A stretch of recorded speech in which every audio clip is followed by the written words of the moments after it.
O título do nosso culto desta manhã é Louvando e Servindo, famílias louvando e servindo ao Senhor. E as músicas e leituras nos fizeram lembrar isto. E eu gostaria também de refletir com os irmãos sobre a mensagem desta manhã, que tem como objetivo ajudar as famílias a enfrentarem este tempo de pandemia. Como deve ser e viver uma verdadeira ou um verdadeiro lar na pandemia e, por que não dizer, sempre.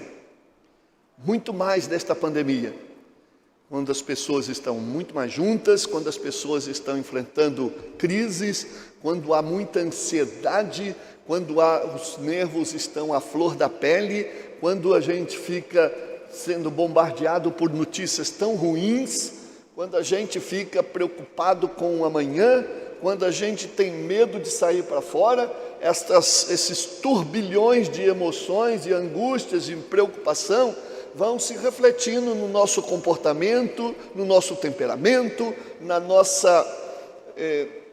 nossa capacidade de segurar nossas chateações, que transformamos às vezes em ações e palavras inadequadas. Para isso, o apóstolo Paulo vai convidar-nos a ter uma atitude de como deve ser o nosso lar neste tempo de pandemia. E o texto é Efésios capítulo 4, versos 25 a 32. Ele aqui está falando sobre igreja, sobre o corpo de Cristo. O santuário, a igreja é um santuário, não necessariamente esses prédios, mas o povo de Deus, nós formamos um santuário. E lá na minha casa há um outro santuário, que é a minha família, e que hoje está reduzida a 2, né? Mas com o coração longe e perto o tempo todo preocupado. Mas outros estão juntos, outros estão sozinhos, mas estamos vivendo estas coisas todas. E eu gostaria de ler esse texto e meditar sobre ele, como devemos viver ou ser uma verdadeira família cristã neste tempo de pandemia. Efésios 4, 25 a 32 diz: portanto, cada um de vocês deve abandonar a mentira e falar a verdade ao seu próximo, aquele que está próximo de você, ou aquela que está próxima, aqueles que estão próximos, pois todos somos membros de um mesmo corpo. Como igreja, corpo de Cristo. Como família, corpo biológico, e se todos forem crentes, numa unidade espiritual. Verso 25. Quando vocês ficarem irritados, não pequem, apaziguem a sua ira antes que o sol se ponha, e não deem lugar ao diabo. O que furtava, não furte mais, antes trabalhe, fazendo algo de útil com as mãos, para que tenha que repartir com quem estiver em necessidade. Nenhuma palavra torpe saia da vossa boca, da boca de vocês, mas apenas a que for útil para edificar os outros, conforme a necessidade, para que conceda graça aos que a ouvem. Não entristeçam o Espírito Santo de Deus, com o qual foste selado para o dia da redenção. Livrem-se de toda amargura, indignação, e ira, e gritaria, e calúnia, bem como toda a maldade. Sejam bondosos e compassivos uns para com os outros, perdoando-se mutuamente, assim como Deus perdoou vocês em Cristo. Como eu disse, tudo na Bíblia que se refere à igreja se refere à família. Qualquer texto da Bíblia é para a família. Se alguém disser, pastor, me dá um texto para eu pregar sobre família, qualquer da Bíblia. Serve para a família porque serve para a igreja, e a igreja é a extensão. E neste texto, o apóstolo Paulo vai desenhar um lar cristão. Um lar que possa ser chamado mesmo de cristão. Como esse lar cristão vive, como esse lar é. Em primeiro lugar, é um lugar de sinceridade. Sinceridade. E o verso 25 vai dizer, portanto, cada um de vocês deve abandonar ou deixar, em outra versão, a mentira. A mentira. E falar a verdade ao seu próximo, pois todos somos membros de um mesmo corpo, ou uns dos outros. A palavra mentira no grego é pseudo. Você já ouviu falar em pseudo-crente? A gente quando recebe um salário, a gente, que pseudo-salário? Não eu, graças a Deus. A igreja cuida muito bem de mim, mas muitos irmãos. Então, pseudo, que falso, que enganoso. Então, essa é a palavra mentira, falsa ou falsidade na Bíblia. Colossenses 3,9 diz, não mintais uns aos outros. É muito triste quando dentro do lar acolhemos e damos mau exemplo com mentiras. Pequenas mentiras que vão se transformando em grandes mentiras que vão ter que ser realimentadas, às vezes, por toda a vida. A verdade não pode ser manipulada, a verdade não pode ser mascarada. Hoje nós usamos máscaras mas mesmo assim as pessoas conseguem nos identificar. Eu, às vezes, coloco um boné, um óculos escuro e máscara, e alguém consegue dizer, pastor Valmir, poxa vida, não consegui escapar. Talvez, não sei, porque provavelmente eu tenho olhado para a pessoa e não tenho reconhecido, então deve ser o meu pastor, né? Mas a verdade é alguma coisa fundamental dentro do lar. Se a gente não tiver verdade, se a gente não viver em verdade, se a gente alimentar mentiras, se a gente quiser parecer o que não é, se a gente não mostrar toda a nossa verdade para que a relação seja uma relação de profunda confiança, somente a verdade pode legitimar a verdadeira vida cristã. Só é cristão quem é verdadeiro. Não há nada que represente melhor, meus irmãos, o diabo do que a mentira. Se você mente em algum momento, você deu um like, um sininho favorável ao diabo. E ele deve estar recebendo muitos likes, muitas curtidas, porque ele é o pai, é o dono do blog da mentira. E o mundo vive assim, pois ele é o pai dela, assim como também Deus, assim Deus é ao contrário, é representante da verdade, o pai das luzes, eu sou a verdade, Deus é da verdade. Todo engano, todo engodo, toda falsa aparência, toda desfaçatez, aquela coisa que você disfarçar, faz parecer, fingir que é uma coisa que não é, isto abala os relacionamentos dentro de casa. E então é preciso que a gente tenha transparência. Primeiro, transparência, mas uma transparência saudável. Não é uma transparência do tipo, eu sou assim, o que eu tenho que falar eu falo, eu sou transparente, e aí você se torna uma pessoa, uma transparência doente. O fato de você dizer alguma coisa ou viver de alguma maneira não lhe autoriza a que isso afete as pessoas. Você precisa mudar, e a sua verdade, a sua transparência tem que ser de alguém que abençoa.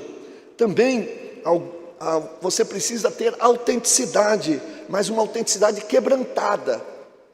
Às vezes a pessoa é autêntica e fala na cara, fala sem pensar, fala o que pensa, pensando que está sendo sincero, mas está sendo alguém que é grosseiro, que é duro, que é insensível. Então, esta autenticidade precisa ser uma autenticidade quebrantada, um coração quebrantado. Também, esta verdade, viver em verdade, é viver em amor, diz o apóstolo Paulo, diz a Bíblia, Efésios 4,15. Antes, seguindo a verdade em amor, cresçamos em tudo naquele que é o cabeça, Cristo. A nossa verdade, a nossa sinceridade não pode ser à custa de machucar pessoas, de ferir pessoas. Nossa verdade tem que ser banhada, temperada com amor, com sensibilidade. Se há alguma coisa dura para ser dita, devemos dizer. Mas devemos dizer de maneira adequada, no momento certo, na hora certa, com a palavra certa, com amor no coração, com desejo de abençoar as pessoas. Normalmente a gente diz verdades que na hora errada, quando a gente está cheio de ira e machuca profundamente as pessoas. Então, Deus não quer que você viva de mentira, mas Deus também não quer que você viva de verdade sem amor. Fale o que pensa e eu sou assim mesmo e ninguém me muda e esse é o meu jeito. Esse é um jeito inadequado de ser, de alguém que não sabe viver, como diz a Bíblia, aqui uns com os outros. Segundo, esse texto vai nos ensinar também que o lar ideal para a gente enfrentar essa pandemia e para a gente viver de forma cristã é aquele que é um ambiente de equilíbrio emocional. Esse é o grande problema nosso nesse tempo em que a gente está muito afetado com toda essa situação. Nós precisamos buscar este equilíbrio. E o apóstolo Paulo, a Bíblia vai dizer nesse texto, verso 26, quando vocês ficarem irados, e todos nós ficamos irados, todos nós ficamos aborrecidos, em algum momento, em alguma ocasião, sobre alguma circunstância. E não há nenhuma proibição para que a gente fique irado. Mas a única proibição é que se eu ficar irado, eu não devo pecar. Se alguém ficar irado, não pequem. Não peque. Apazigue a sua ira antes que o sol se ponha. Meus irmãos, aqui está dizendo que é possível você ter ira, ou raiva, ou alguma coisa que te aborreça. E Jesus mesmo já teve ira, Moisés teve ira, Deus teve ira, apóstolo Paulo teve ira, ou raiva, ou aborrecimento, ou coisas assim, em função de erros de pessoas, em função de desobediência, em função de transgressão. Mas isso, a nossa ira não nos dá direito de a gente pecar, machucar, ofender, destruir a pessoa. Então esta é a ira que faz com que essas iras são inaceitáveis. Nós temos que nos aborrecer, podemos nos aborrecer, mas que temos que tratar este aborrecimento com muito equilíbrio. Eu estou chateado, mas eu não quero pecar. Eu não quero ferir a pessoa, eu não quero machucar essa pessoa, eu não quero retribuir o mesmo mal. Eu quero tratar esse problema de forma mais controlada possível. Eu vou pedir ao Espírito Santo que controle o meu temperamento, que me ajude a vencer esta ira, este aborrecimento. Tiago 1,20 vai dizer: a ira do homem não produz justiça de Deus.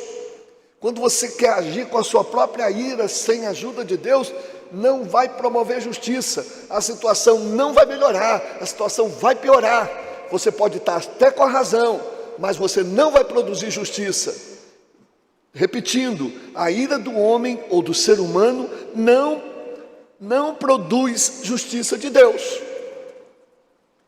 porque a gente peca e aí a gente perde a razão e a gente perde o referendo de Deus. Então, meus irmãos, vejam que você pode irar, mas não pode pecar. Você tem que ver seus filhos fazendo coisa errada, não fique passivo. Mostre a sua indignação contra aquelas coisas erradas, mas mostre de forma sábia, firme, mas com um equilíbrio necessário para você não pecar, para você não provocar a ira dos seus filhos, como diz o apóstolo Paulo. Pais, não provoqueis a ira. Às vezes, porque a gente quer corrigir os filhos, a gente passa do limite da nossa ira, e aí a gente transtorna ainda mais. Em vez de educar, a gente vai traumatizar nossos filhos.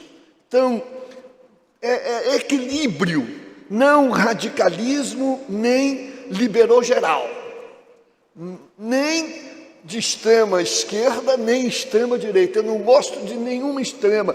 Lugar de cristão não é na extrema, em termos políticos, econômicos, sociais. O lado cristão é caminhar ali no centro esquerda ou centro-direita, mas numa tendência para o centro, que é o do equilíbrio, da boa maneira de ver as coisas, de entender as coisas. Devemos nos esforçar, meus irmãos, para ouvir o ponto de vista das outras pessoas, as razões por que as pessoas agem assim, mesmo que nós não concordemos. E a gente então vai, de repente, ter uma postura sobre isso. Eu posso não aceitar o comportamento de alguém, mas eu posso entender por que o comportamento é assim. Então a minha reação vai ser diferente. Eu vou dizer, eu entendo por que você age assim, mas isso não está certo, não está bom reagir desta maneira. Vamos tentar canalizar essa sua indignação de outra maneira. Então devemos equilibrar. E aqui há alguns equilíbrios que eu e você precisamos manter. Então devemos equilibrar. Primeiro, firmeza e ternura. Nós temos que ter firme com os nossos filhos, firme com os nossos valores, firme com aquilo que acreditamos ser certo, mas sem ficar só na firmeza.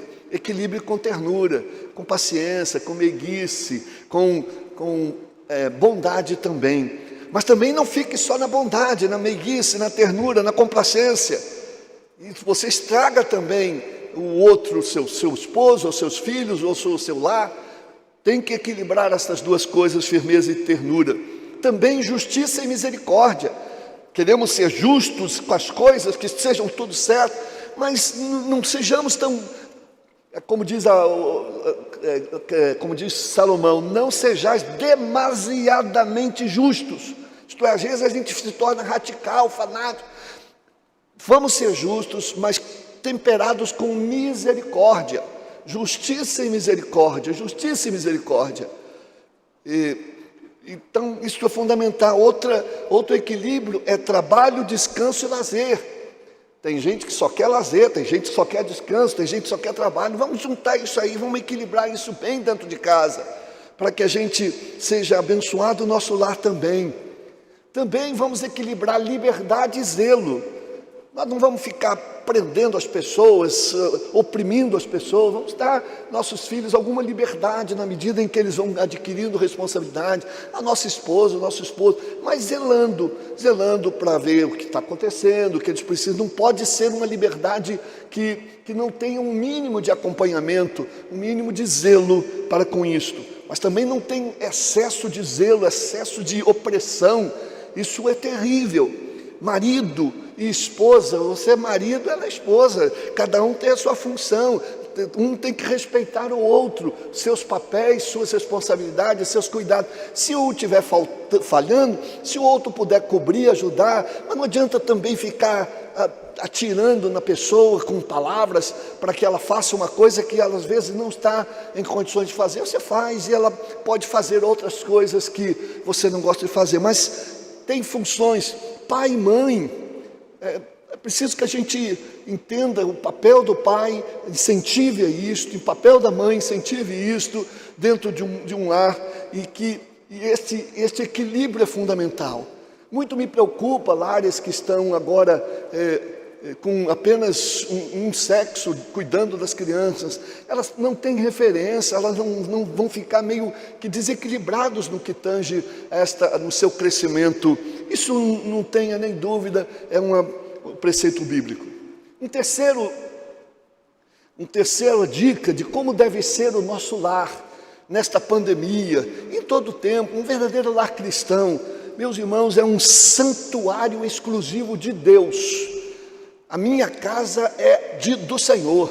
A minha casa, o meu lar, eu não falo só casa onde a gente mora, mas onde a nossa família está. Seja onde for, numa tapera, numa casa humilde, numa mansão, ali é o meu lar, especialmente do lar cristão. Diz o texto bíblico, verso 27, e não deem lugar ao diabo. Na minha casa não posso dar lugar ao diabo, porque ali é santuário do Senhor. E o verso 30 vai dizer, não entristeçam o Espírito Santo de Deus. Em outra versão, não façam com que o Espírito Santo de Deus fique triste com o que vocês foram, com o qual vocês foram selados, a palavra selados aqui, marcados como propriedade de Deus, que foi essa marca, foi colocada em vocês, para o dia da redenção. Então, garantida, essa marca do Espírito Santo que está em nós, foi garantida, é uma nossa garantia de que Deus nos libertou. Pois bem, 1 Tessalonicenses 5,19 diz, não extingais o Espírito, não apagueis o Espírito, não anuleis o Espírito Santo. Às vezes, meus irmãos, nós estamos na nossa casa anulando o Espírito Santo. Com nossas ações, com nossas palavras, com os programas que a gente vê, com as músicas que a gente ouve, com os sites que a gente abre, a gente vai anulando, vai extinguindo, vai entristecendo o Espírito Santo de Deus. Isso vai começando a trazer traumas, dissabores, desentendimentos no nosso lar. Lembre-se, o seu lar, o lar cristão, é exclusivamente do Senhor. E nós não devemos fazer nada que entristeça o Espírito Santo. Então, e que alguns fazem, inclusive com seus cônjuges. Às vezes você age tão duramente que você vai anulando, assim como a gente anula o Espírito Santo, a gente também anula o nosso cônjuge. Ele vai reduzindo seu potencial, sua disponibilidade, tanto esposa quanto esposo. Então, tem maridos que oprimem as mulheres de tal forma que elas se sentem tão imobilizadas e acabam rendendo e sendo pessoas muito melhores do que poderiam ser, e vice-versa. Mulheres que também oprimem o marido com suas exigências, com tantas coisas que eles vão se anulando e depois vão dizer, meu marido é um banana, mas ele foi formado assim como um banana, ou vice-versa. Então, a gente não pode oprimir as pessoas que estão em nossa casa. A gente tem que dar essa liberdade e verificar se a gente não está passando dos nossos limites de controle. Embora, meus irmãos, o Espírito Santo, vejam, ele pode ser entristecido, mas se você é salvo, ele não vai te abandonar. Aqui diz, não entristeçais o Espírito Santo. Ele não está dizendo que vai abandonar. E quando lá o Paulo diz, não extingais o Espírito, quer dizer, ele não vai mais atuar em você. Ele vai estar lá em você, mas sem mobilidade, sem ação, porque você sufocou ele com os seus pecados, com as suas palavras, com a sua maneira de ser, de viver, de se relacionar, totalmente contrária à sua ação. Então ele vai estar lá. E o que vai acontecer com você? Você talvez não perca a salvação, mas você vai perder a alegria da salvação, se você realmente foi salvo. Então, restaure a obra do Espírito Santo na sua vida, faz da sua vida e do seu lar um lugar do Espírito Santo.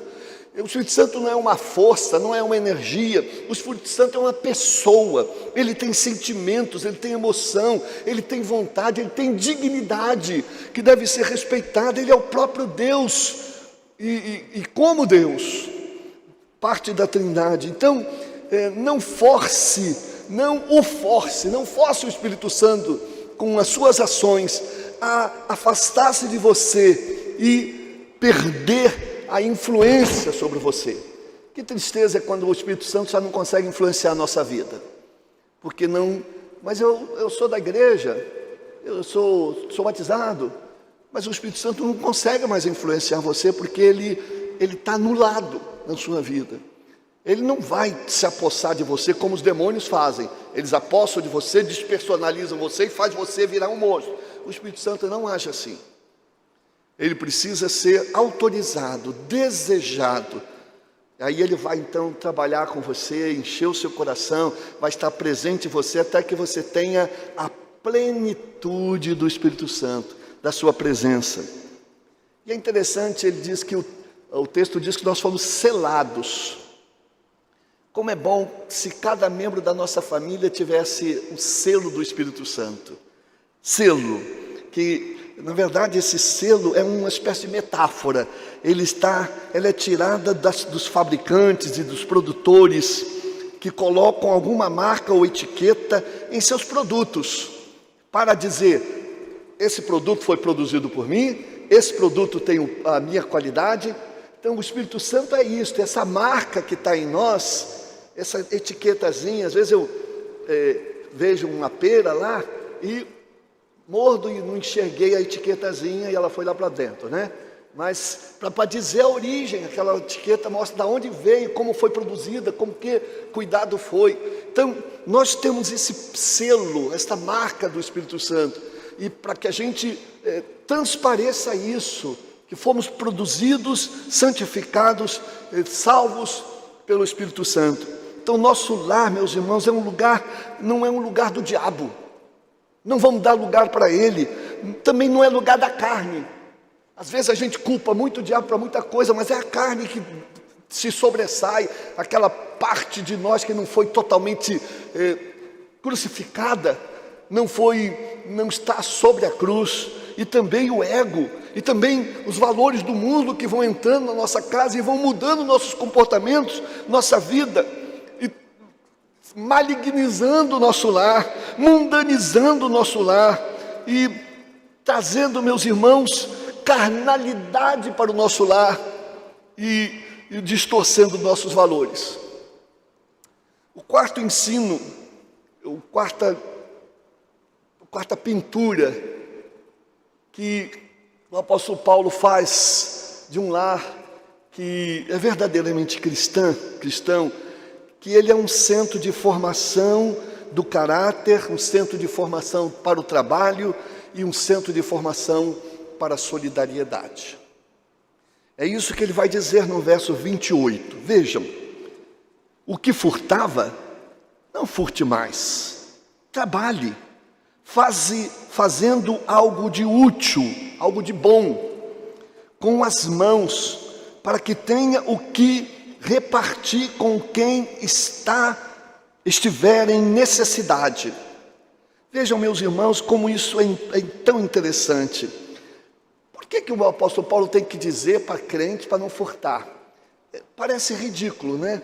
Mas, na verdade, aqueles cristãos vieram do paganismo, das religiões pagãs, gentias daquele tempo, onde roubar, furtar, era uma coisa absolutamente natural. Não havia restrição moral, as religiões não tinham essa restrição. Elas só se preocupavam com as emoções, com o estático, mas o que você faz com a sua vida não importa. Se você rouba, se você mata, Então, esse comportamento vicioso, né, de cleptomaníaco, isso vai tomando conta das pessoas, e mesmo convertidas, elas ainda carregam esta doença dentro de si. Então, furtar era, portanto, então, uma coisa comum entre os pagãos. É por isso que o apóstolo está dizendo isso, para reforçar. Aquele que furtava, e eu entendo que você furtou, e isso era natural no paganismo, mas agora não furte mais, não roube mais. E só para título de curiosidade, assim, vocês sabem que há uma diferença entre roubar e furtar, né? Roubar, vocês estão comigo aí? Roubar é pegar para si ou para outrem qualquer objeto móvel sob ameaça, violência ou xingamentos. Então é aquela coisa que você tira da pessoa com hostilidade, com arma, com qualquer outra coisa.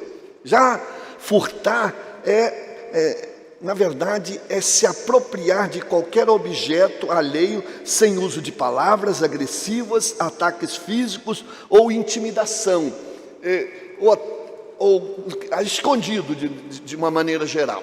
Tudo é a mesma coisa, é tudo coisa ruim, mas nós podemos dizer, eu nunca roubei, porque ele pensa, roubar é com arma ou com algum, mas às vezes a gente passa algumas coisas, alguma mercadoria que o caixa não registrou lá, e você vê que ele não registrou, fica quietinho, põe lá, não tem problema, esse mercado está muito rico, e você fica, essas coisinhas pequenininhas, eu achei, mas eu posso procurar essa pessoa, mas de quem seja, essas coisas pequenas que vão fazendo parte do nosso furtar e longe de nós. Então a nossa vida cristã é tomada assim. Então nosso lar é um lar onde o nosso caráter vai ser formado, né? As pessoas vão aprender a ser pessoas, a ser cidadãos, a respeitarem as leis. Nossos filhos precisam aprender isso. Nossos filhos também precisam aprender do trabalho. E esse trabalho, o fim desse trabalho é para o nosso sustento e para ajudar os outros.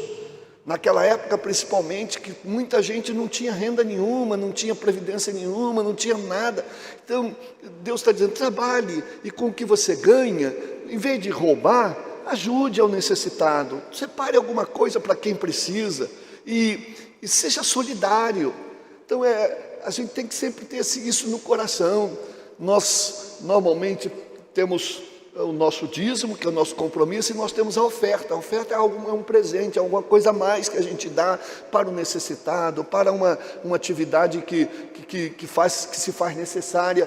Então, nossa casa tem que ter todo mundo em casa tem que ter um coração generoso, a gente ensinar nossos filhos a doarem, nossos filhos a trabalharem, nossos filhos a não mentirem, e que não permita que na sua casa seja um lugar de mentira, de preguiça, de indolência e de coração e mão fechadas. O verso, então, agora, uma outra lição que o apóstolo faz, a penúltima lição, é que o nosso lar deve ser um espaço de cordialidade e respeito mútuo. Cordialidade e respeito mútuo. Vejam o verso 29. Nenhuma palavra torpe. E eu fui ver o que é o sentido da palavra torpe. Torpe quer dizer podre, putrefada, quer dizer, de putrefação, mal cheirosa, que faz mal aos outros. Tudo que a gente fala que faz mal aos outros, além de palavrão, é uma palavra maldita, dita de forma má. Então, essas palavras são torpes.